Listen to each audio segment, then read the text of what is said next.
Bem, superação das imperfeições. Quando começa a chegar o final do ano, muitas pessoas querem se modificar. Fazem um balanço geral e querem alterar algumas coisas. Bom, isso é um movimento legal, é uma mobilização da pessoa para buscar a melhoria pessoal.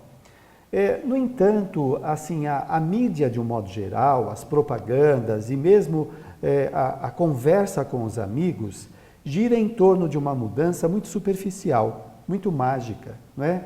Então algumas pessoas acham que pulando 7 ondas da praia, no mar, e comendo lentilhas, que as suas vidas vão estar mudadas no ano seguinte. Ou usando as roupas brancas, né? Seria maravilhoso, eu gostaria de vender bastante lentilhas.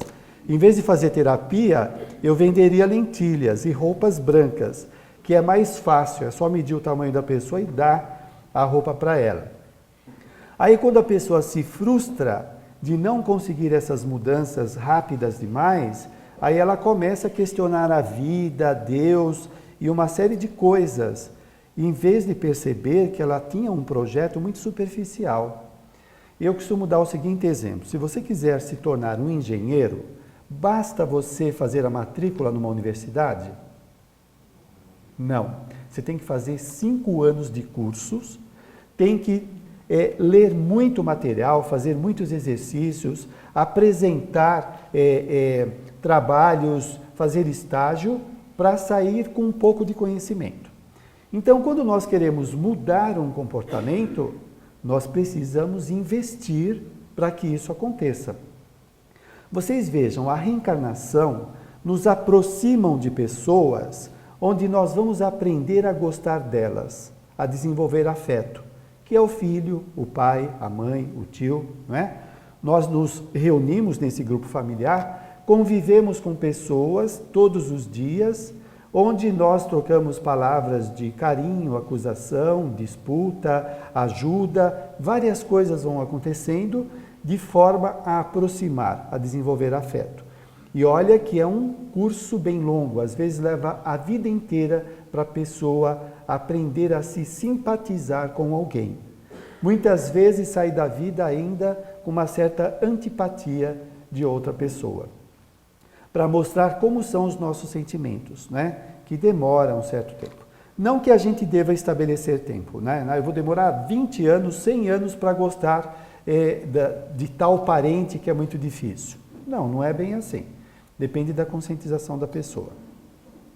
Muito bem. Então, pensando nessa mudança, nessa superação das imperfeições, como um trabalho que nós vamos realizar na existência com esforço pessoal, sem ficar na dependência de artifícios exteriores, para que a gente não se iluda, não é? A pessoa precisa acordar para o esforço pessoal. Nós precisamos aprender a ter automotivação e não esperar que somente venha a motivação de fora, alguém dizendo faça isso, faça aquilo, faça curso, para de ser egoísta, seja altruísta. Chega uma hora que nós temos que assimilar isso e tem que ter esse movimento interno de querer se melhorar, porque senão sempre vai ter que ter alguém de fora para monitorar os nossos passos. Psicologicamente, quando isso acontece, nós nos infantilizamos. Por quê? Porque nós dependemos de alguém. Quando eu dependo de alguém, eu deixo de desenvolver as minhas capacidades. E eu fico na dependência do outro. Elas ficam subdesenvolvidas.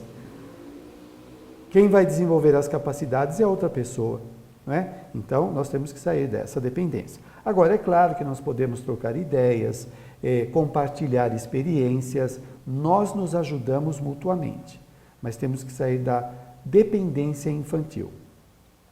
Joana de Ângeles vai dizer no livro Liberta-te do Mal que o Espiritismo informa que todos os atos produzem efeitos equivalentes.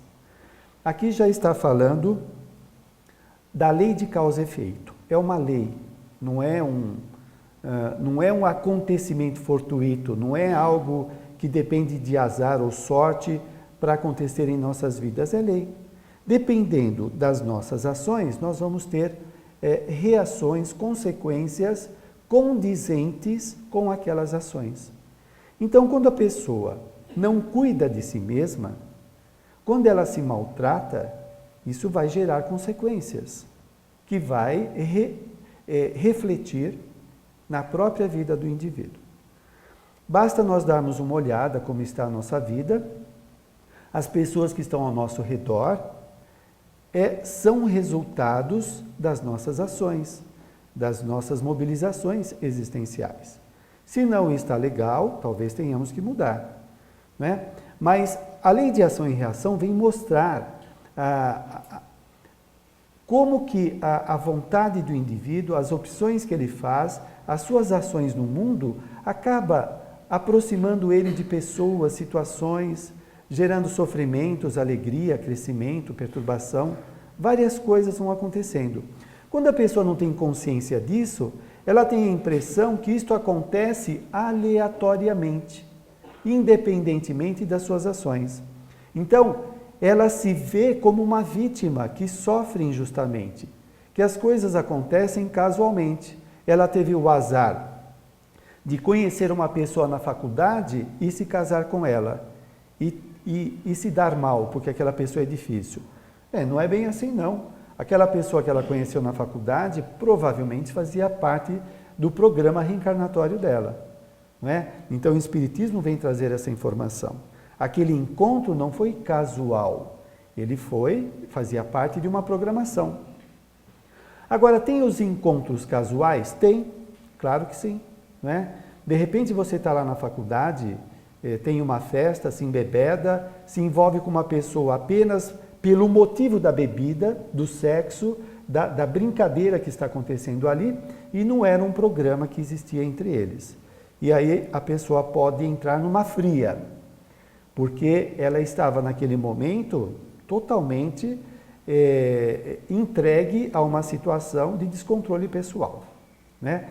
Tudo isso nós temos que aprender ao longo da vida, porque isso se reporta diretamente ao nosso crescimento ou ao nosso desequilíbrio, aquilo que nós vamos fazendo durante a vida.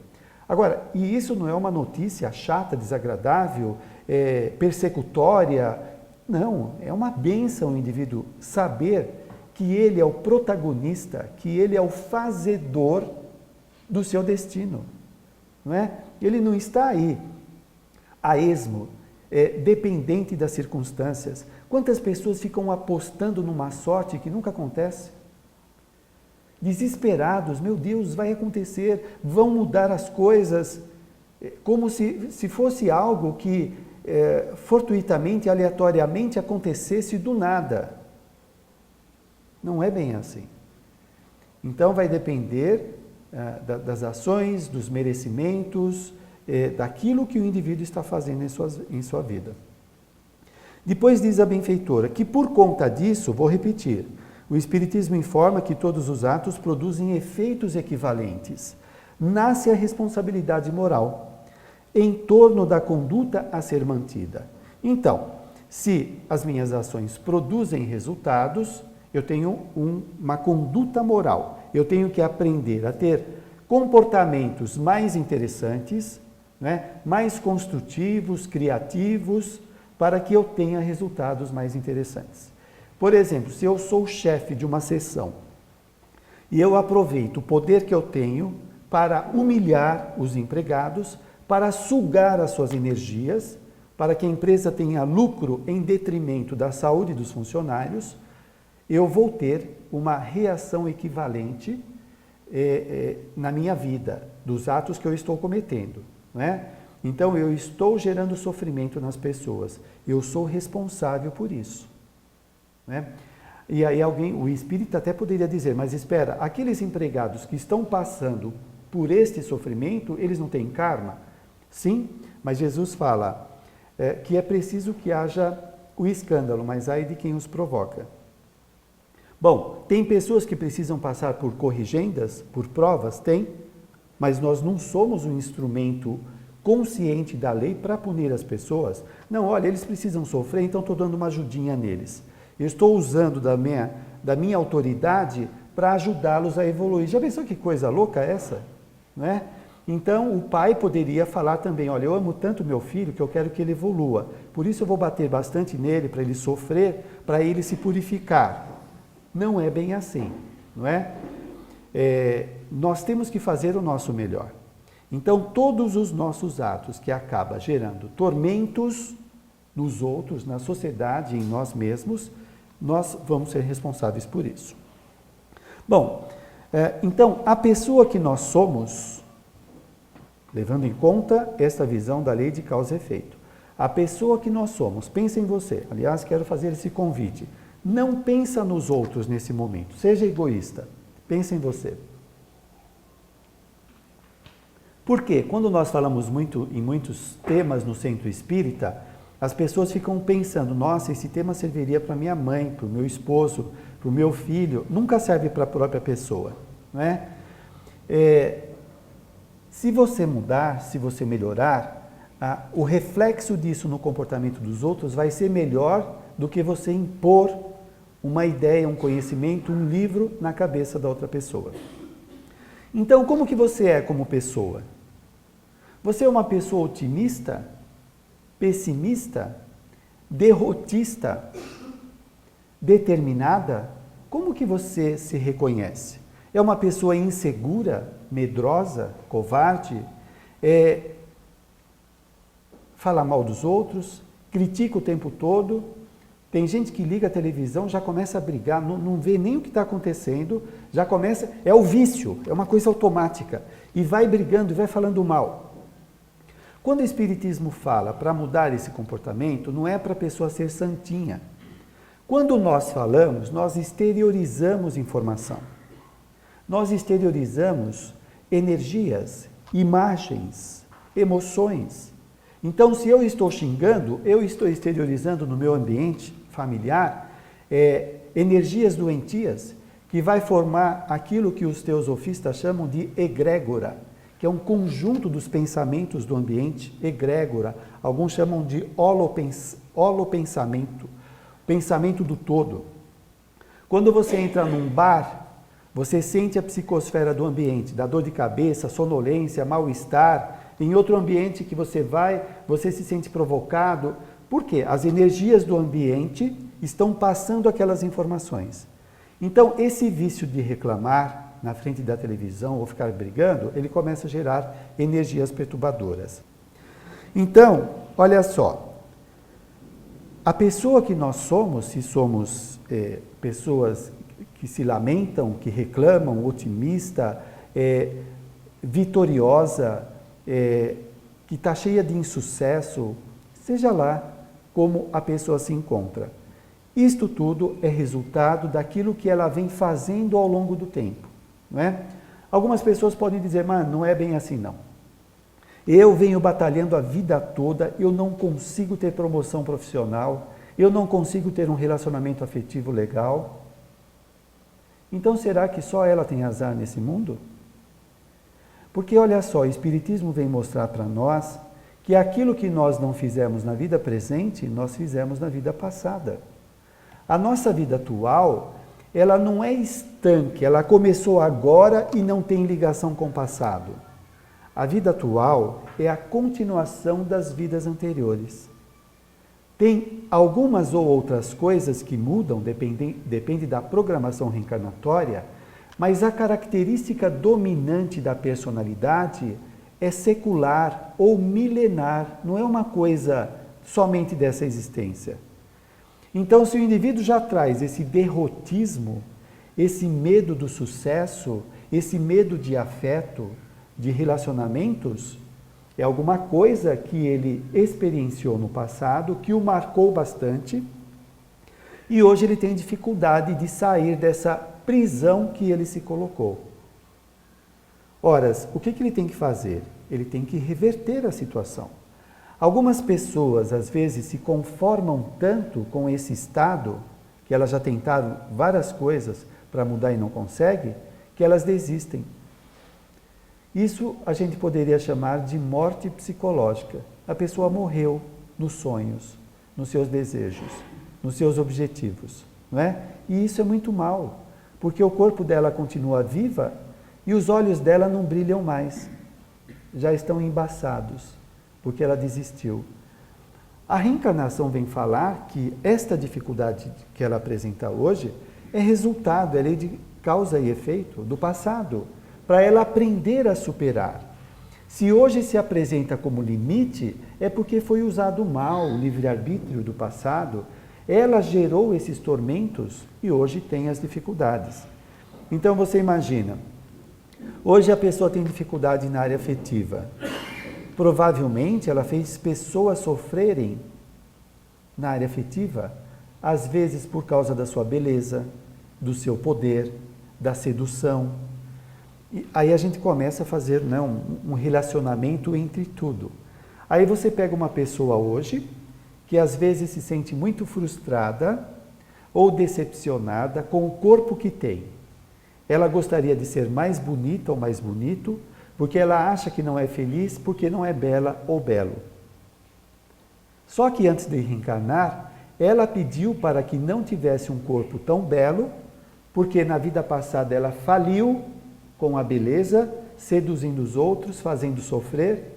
Então ela pediu essa restrição para que ela aprendesse a lidar com os limites. Porque se ela tiver um corpo bom, ela vai fazer o que já fazia no passado. Ou você pega pessoas que tiveram poder no passado, poder de dinheiro, poder de comando sobre as pessoas, ascensão sobre as pessoas, e que hoje reencarnam numa condição subalterna praticamente toda a vida. Ela nunca consegue uma profissão de ascensão, que também é uma proteção para que ela não dê vazão àquele comportamento despótico do passado, autoritário, de usar as pessoas pelo seu poder. Nós estamos na condição mais adequada para a melhoria da nossa personalidade. Nós não temos que pensar somente em melhorar o nosso status, o nosso ego, o nosso reconhecimento social. Não é isso que vai saciar o nosso bem-estar, o reconhecimento do outro. É a vitória espiritual. É superar estas imperfeições que a benfeitora está falando. Nós não estamos aqui por castigo. Como alguns dizem, a Terra é um vale de lágrimas. E a pessoa engole isso, introjeta, e aí ela tem algumas dificuldades na vida, ela vai fazendo essa relação.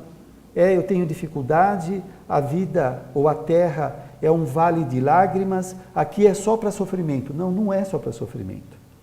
São pessoas que estão sofrendo. Tem coisas maravilhosas na natureza. Tem acontecimentos que estão se passando agora com você que talvez você não se dê conta.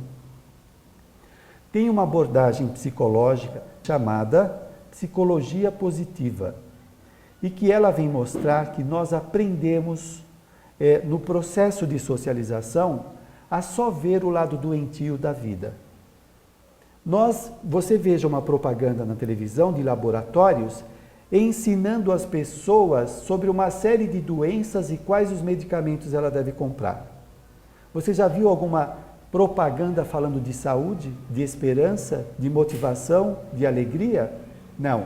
Você vai ver propaganda de dor de garganta, febre, problemas estomacais, dores, etc. As propagandas são só essa. Este é o aprendizado que nós vamos tendo. E também vamos aprendendo a nos automedicar. Então, e também as nossas conversas com os familiares, né? Quando você vai na casa da avó, do avô, a primeira coisa que eles mostram é a caixa de remédio, não é? Antes, quando ia, era a caixinha de bolacha, o pacote de biscoito. Depois vai ganhando mais idade, é a caixa de remédio. E aí eles contam com vitória, né, com muito orgulho, que já estão usando com tarja preta, né? É uma coisa bem forte mesmo. Então, este é o aprendizado que nós temos.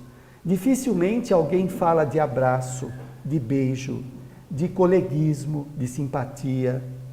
A psicologia positiva vem propor que nós aprendamos a saborear as boas experiências. O que é saborear uma boa experiência? Saborear uma boa experiência é você usufruir dela, é você extrair da experiência uma coisa gostosa que vai deixar você se sentir bem. E usufruir uma experiência gostosa não quer dizer que você tenha que ir para Paris ou entrar numa BMW. Pode ser você ir para a Praia Grande, estando bem consigo, tomar um banho de sol e se sentir naquele momento muito bem. É desfrutar desse momento. É você ir na cafeteria com um amigo seu e tomar um café. Esse é um momento de prazer, é um momento de alegria que tem que ser vivenciado. Muitos de nós passamos por essas experiências, estamos tão hipnotizados nessa visão mercantilista e consumista da sociedade que nós não damos importância. Nós só damos valor quando estamos no shopping vendo roupas ou nos sites da internet buscando alguma coisa para comprar. Estas experiências gratificantes, elas vão trazer o sentimento, a sensação de ter vivido, de se sentir bem consigo mesmo. Quando você recebe a ligação de um amigo, quando você está cruzando uma rua, alguém dá passagem para você passar.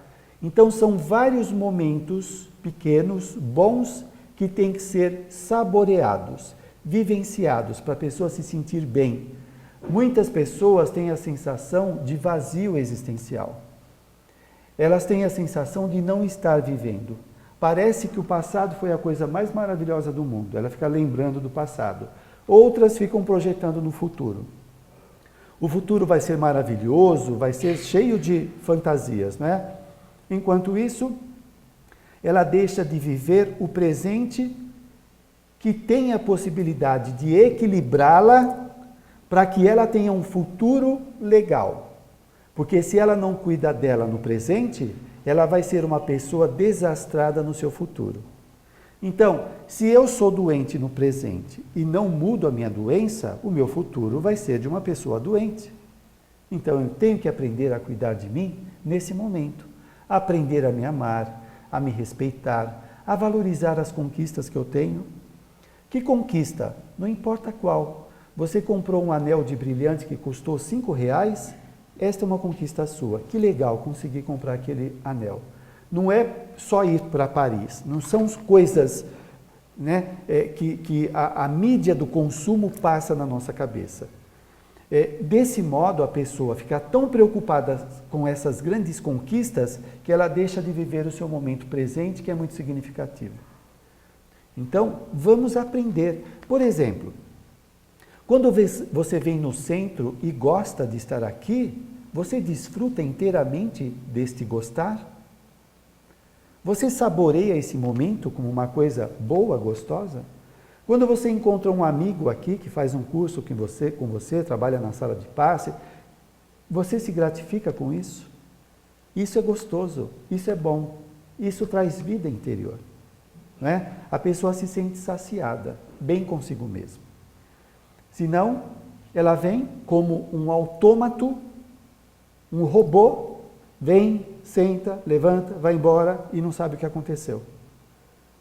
Nós temos que reaprender a viver, a dar importância por isto tudo que está acontecendo. A ansiedade faz a pessoa estar lá fora. Já está pensando o que ela vai fazer quando sair daqui. Então, já está dividida. Se ela está dividida, ela não consegue assimilar o que ela está escutando. Não consegue absorver as energias que a casa está oferecendo. E aí a pessoa muitas vezes maldiz a vida, porque algumas coisas não acontecem, mas é ela que não está deixando a vida se manifestar. É ela que não está se apropriando da vida, porque ela está longe, alienada, doente. Dá para perceber isso? Bom, e Joana de Ângeles vai dizer: autoanalisando-se, identifica as imperfeições pessoais, percebendo a necessidade de obter a libertação de todas elas. Não se conforma com o seu sofrimento. Vamos refletir isso. É claro que tem situações que nós não conseguimos mudar. E o Espiritismo fala da resignação dinâmica. Bom, eu não consegui mudar. né? Uma doença, às vezes não consegue, tudo bem, mas eu não vou me conformar de me entregar. Outras situações, nós podemos mudar, nós podemos alterar. Joana de Ângeles vai falar que a prova é reversível, a prova muda. A expiação, se a pessoa tem uma deficiência mental, na vida presente ela não consegue alterar, na próxima vida, sim. Então, várias coisas que acontecem conosco, alguns limites que nós encontramos hoje, que pode ser profissional, afetivo, algumas dificuldades pessoais, elas podem ser mudadas. Depende do esforço que nós fazemos. Às vezes carregamos crenças limitadoras que faz a gente acreditar que é impossível mudar, mas é uma crença. Quando você muda a crença, os acontecimentos vão trazendo aquela mudança que você queria. Aí exige o autoconhecimento, o indivíduo tomar um pouco mais de contato consigo mesmo. Algumas pessoas, elas estão em ponto morto. Sabe como é em ponto morto? Se tiver descida, ela vai. Né? Você já viu o carro em descida no ponto morto? Você só dá um empurrãozinho, ele desce. Se não tiver, ele fica parado. Nós temos que sair desse ponto morto ou sair de cima do muro. Nós temos que engatar a primeira e sair andando. Daqui a pouco mudar para a segunda marcha e vai mudando. Nós temos que ter essa mobilidade, né? Esta automotivação. Bom, quais as imperfeições que nós precisamos trabalhar? Cada um tem a sua, mas a gente pode citar algumas. Por exemplo, quantas pessoas estão sofrendo por culpas de coisas que aconteceram no passado e elas não se permitem o auto-perdão? Como se a culpa fosse um meio dela se redimir daquilo que aconteceu no passado. Será que a culpa é um meio de você se redimir ou é uma ação positiva que pode mudar o que aconteceu no passado? A gente tem essa impressão, aliás, tem um livro de psicologia positiva que fala o sofrimento não muda ninguém. Não é preciso sofrer. Isto é, no assunto que nós estamos tratando, né? No sofrimento psicológico desnecessário, bem entendido. Pessoas que estão sofrendo sem necessidade porque elas não se autoliberam por conta de crenças limitadoras que elas têm sobre si mesmas. Que mais? Pessoa que tem subestima, que ela se coloca para baixo. É uma imperfeição que precisa ser melhorada. A subestima deixa a pessoa se sentir menos, sem importância, sem valor, desmerecida. Ela se julga como inadequada quando se compara com os outros. Infelizmente, algumas pessoas confundem esta subestima com humildade. Né? Para elas estão muito próximas, não tem nada a ver uma coisa com a outra. A humildade é uma virtude onde a pessoa reconhece a sua grandeza e os seus limites. A subestima é quando o indivíduo se avalia por baixo. Né? Então, é uma avaliação distorcida de si mesma. Que mais? Autocrítica excessiva. A pessoa somente vê os defeitos pessoais. Este também faz parte daquele aprendizado social que eu falei. E também dos vícios da personalidade multimilenar, de ver somente os defeitos. Teve uma época da nossa história evolutiva que a gente nascia já com pecado original, né? Já mudou isso, felizmente, ninguém mais tem pecado. Alguém tem pecado original aqui? Acho que já conseguiu vencer isso, né? Algumas pessoas, infelizmente, ainda trazem isso no inconsciente. Mesmo que elas acham essa ideia abominável, essa coisa de pecado original, mas internamente ela se acha errada. Inconscientemente. Ainda tem algum resíduo no inconsciente dela, gerando esse sentimento, que ela tem que fazer, tem que se mexer para tirar isso para fora. Que mais? Autoimagem distorcida. Autoimagem é a imagem que você tem de si mesma. Qual é a imagem que você tem de você? De fracassado? De desamado? ou de amado, de bem-sucedido, criativo, amistoso, legal? Qual é a imagem que você tem? Muitas vezes essa imagem vem lá da infância. Quando a criança não acertava alguma coisa, o pai ou a mãe falavam: seu burro, você não acerta nada, seu ignorante, seu estúpido. E ela vai guardando essas imagens. Ela vai crescendo e vai tendo a imagem dela como burra, como ignorante, estúpida, desamada. Nós temos que reciclar isso e atualizar a nossa autoimagem. Eu sou uma pessoa criativa, eu sou determinado, eu sou esforçado, eu sou estudioso, então vou tendo uma imagem minha mais significativa. É muito comum, às vezes, uma pessoa chegar para outra e falar: nossa, você é tão bonita, ou você é tão inteligente, você é tão capaz, e a pessoa até se assusta, porque a imagem pessoal dela não é uma imagem de fracasso. Só que o outro está vendo as qualidades, ela só vê os defeitos. É esse aprendizado social. Parece ainda para nós que ver as qualidades é pecado, é feio, é falta de humildade. E aí a pessoa simplesmente desdenha esse lado, essas qualidades, e vive carregada, sobrecarregada de imagens doentias. Você é errado, fracassado, desamado, não é inteligente. Nossa, isso pesa muito. Isso não redime, não melhora, só adoece. Nós precisamos ter uma imagem positiva de nós. Nós somos filhos do Criador. Será que nós esquecemos isso? Nós somos centelhas divinas. Nós não somos o corpo. Não somos o status social. Não somos a grana que nós temos ou não temos. Nós somos uma centelha atemporal, imortal, eterna, que se sobrepõe a tudo isso. Toda a nossa condição atual vai passar. O relacionamento complicado, a doença, o corpo que tem as suas limitações, a condição social, tudo isso vai passar e nós vamos permanecer. Nós temos que começar a acreditar mais em nós mesmos. Que mais? Pessimismo, como eu citei antes, ficar em cima do muro, algumas pessoas ficam em cima do muro, isso gera insegurança, porque ela nunca decide.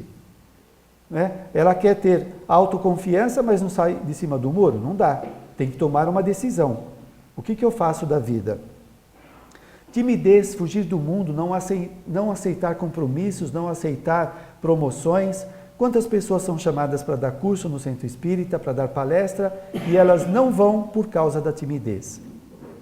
Olha, gente, a gente poderia chamar isso de custo evolutivo. O indivíduo está perdendo a chance de fazer o bem, porque o que faz a gente crescer é fazer o bem, não é só ler, não é só tomar passe, é fazer o bem. O indivíduo está perdendo essa chance porque a timidez simplesmente tira ela da jogada. Você deixa a timidez aniquilar a sua vida? Nós precisamos ver quanto tempo estamos perdendo com isso, que a gente também poderia chamar de falta de inteligência evolutiva. A inteligência evolutiva vai otimizar a evolução. Então, a falta dessa inteligência faz o indivíduo se submeter aos seus tormentos, à timidez e ficar anulado na existência. Isso não vale a pena. Um dia isso vai gerar culpa na pessoa, que ela poderia ter saído daquele estado de submissão e ter feito mais. E fazer mais significa gerar mais lucidez na sua vida, gerar mais condições favoráveis no seu crescimento pessoal. E aí, quando nós pedimos ajuda aos benfeitores, nós queremos que as coisas aconteçam à nossa vida, será que nós estamos aproveitando aquilo que a vida já está dando para nós? A reflexão é essa.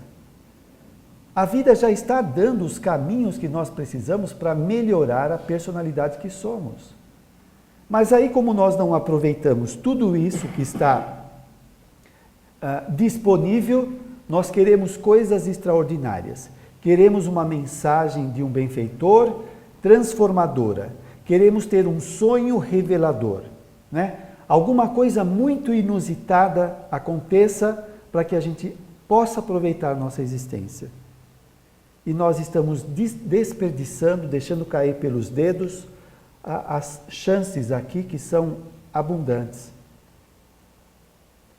Então nós falamos dessas imperfeições que precisam ser melhoradas. Entre os inimigos mais perigosos é o egoísmo, segundo Joana de Ângeles. O egoísmo pega. Bem, e aí o que nós fazemos? A psicologia vem e fala para nós que nós temos que tomar contato com a nossa sombra. O que é a nossa sombra? Tudo aquilo que nós negamos em nós. Às vezes eu posso ser egoísta, mas eu não quero assumir isso. Por quê? Porque eu sou espírita. Já viu, né? Imagina um espírita ser egoísta, que é isso? Eu sou espírita, eu sou uma pessoa boa, Então a gente cria uma imagem de uma perfeição, só que nega esse egoísmo. E a pessoa é assim, olha. E ela acha que é boa. Como que se vence o egoísmo? Não tem cursos contra o egoísmo, não é? Nós precisamos exercitar o altruísmo, como diz Joana de Ângeles. Exercitar o altruísmo. Se eu tenho muita dificuldade de dar alguma coisa para o outro, porque eu tenho a impressão que vai me faltar, que vai trazer problemas para mim, porque a fantasia da pessoa neurótica é muito grande. Ela começa a fantasiar uma série de acontecimentos. Vai faltar o dinheiro do mundo, vai faltar comida, ela vai perder tudo. Você vê que é um apego doentio com seus objetos. Bom, se nós temos egoísmo, o que nós podemos fazer? Começar a doar alguma coisa. Então, por exemplo, alguém vem no semáforo e pede uma moeda para você, dá uma moeda. E aí você poderia dizer, mas eu estou ajudando esse moleque a comprar drogas. Não, você tem a intenção de ajudá-lo. Você está fazendo o seu papel de fazer o bem. O que ele vai fazer com aquilo é problema dele. Porque tanto ele pode usar o dinheiro para comprar cola para cheirar, como você dá o sanduíche. Você dá o sanduíche para ele, ele troca por cola.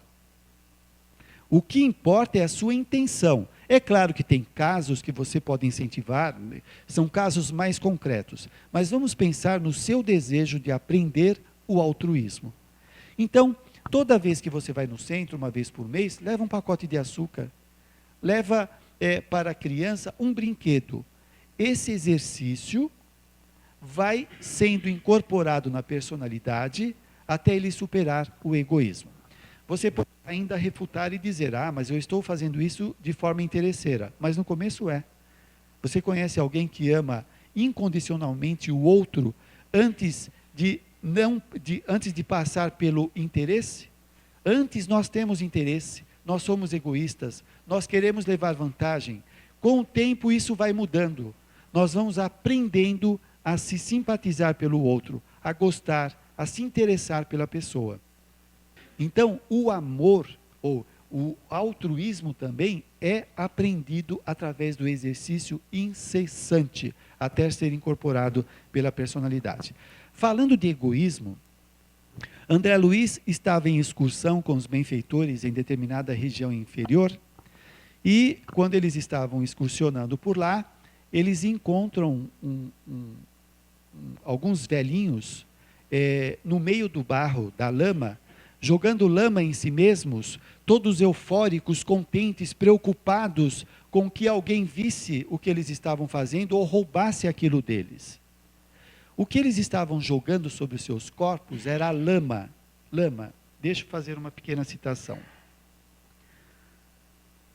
André Luiz encontra o avô. Bom, aí ele fala, um desses velhinhos, observou em voz rouquenta: incalculável é a riqueza que descobrimos. Eles viam na lama ouro. Por quê? Porque enquanto encarnados, eles eram sovinas, eles eram egoístas, eles pensavam só em si mesmos, não é? Então, o Calderar, o benfeitor espiritual, vai explicar que fenômeno é esse de acreditar que a lama é ouro. Olha só a loucura. Diz ele, são usuários, que é a Jota, desencarnados há muitos anos, desceram a tão profundo grau de apego à fortuna material transitória que se tornaram ineptos ao equilíbrio. São ineptos, não dá para se equilibrar por causa desse apego. Menosprezavam os direitos alheios quando estavam encarnados, armavam ciladas a companheiros incautos no propósito de sugar-lhes as economias. Tantos sofrimentos difundiram com as suas irrefletidas ações que a matéria mental das vítimas, em maléficas emissões de vingança e de maldição, lhes impôs etérea couraça ao campo das ideias. Então, as pessoas prejudicadas, que pediram dinheiros, que foram de alguma forma roubadas por eles, emitiam matéria mental de inconformação, e essa matéria mental de inconformação formava um manto, um halo fluídico em torno deles, gerando essa perturbação, de achar que a lama era ouro. Olha a loucura. Isso, o egoísmo. Por quê? Assim como nós exercitamos aprender a fazer o bem, o exercício do mal é cultivado pela repetição. A pessoa vai repetindo, isso vai sendo incorporado e passa a fazer parte do comportamento da pessoa. Então nós temos que aprender a modificar. Qualquer imperfeição que nós temos, ela é alterada pelo esforço pessoal que nós fazemos. Como eu falei no começo, algumas pessoas se autorrotulam com determinadas imperfeições e acham que vão ser sempre assim. Medrosas, inseguras, egoístas, orgulhosas, seja lá o que for. Nós temos que identificar quais são essas imperfeições e começar a trabalhar paulatinamente. Paulatinamente. A ideia de tomar contato com a sombra é isso. Quais são as imperfeições que me dificultam o relacionamento no centro espírita? Quais são as imperfeições que me dificultam a ascensão na vida profissional?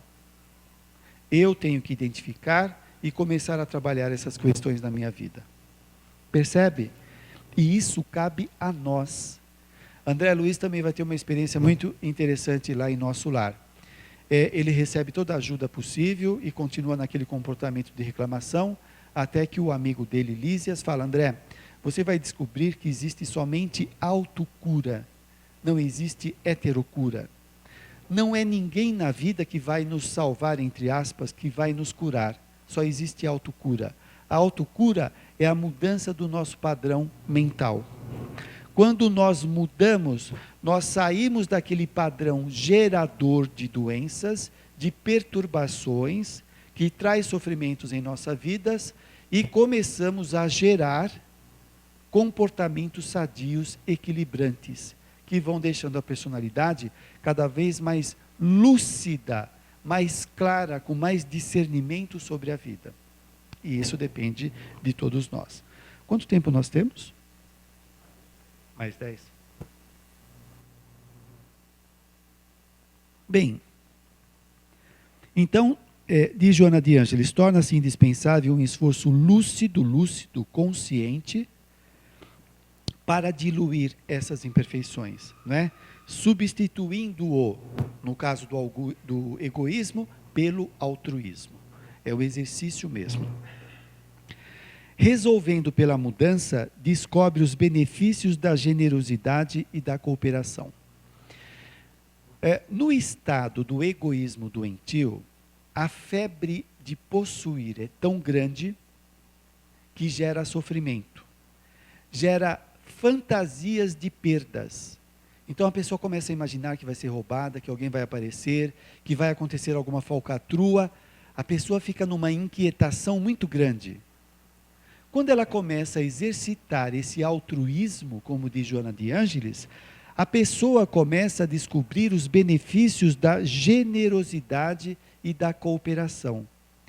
Isso quer dizer que ela começa a permutar com o outro energias de gratificação, de generosidade, que causa estados emocionais desconhecidos. elevados. Em outro livro, Joana de Ângeles vai dizer: quando nós alimentamos sentimentos elevados, e ela cita dois, o amor e a gratidão. Quando a pessoa experimenta estes sentimentos elevados, os conflitos que ela tem se dissolvem. Dá para entender isso? E por que se dissolvem? Porque ela entra num estado de expansão de consciência, que aquilo que atormentava tanto ela, passa a ser insignificante. Deu para entender? E isso traz outro pensamento. Então quer dizer que muitos dos sofrimentos que nós temos são mais fantasias do que realidade. São tormentos, conflitos, resultantes de um pensamento pequeno sobre a própria vida. Deu para entender isso? Deixa eu dar outro exemplo. Alguém já esteve aqui muito gripado? Ou com uma dor muito forte? Quando você está com muita dor ou muito gripado, você é criativo, expansivo, alegre?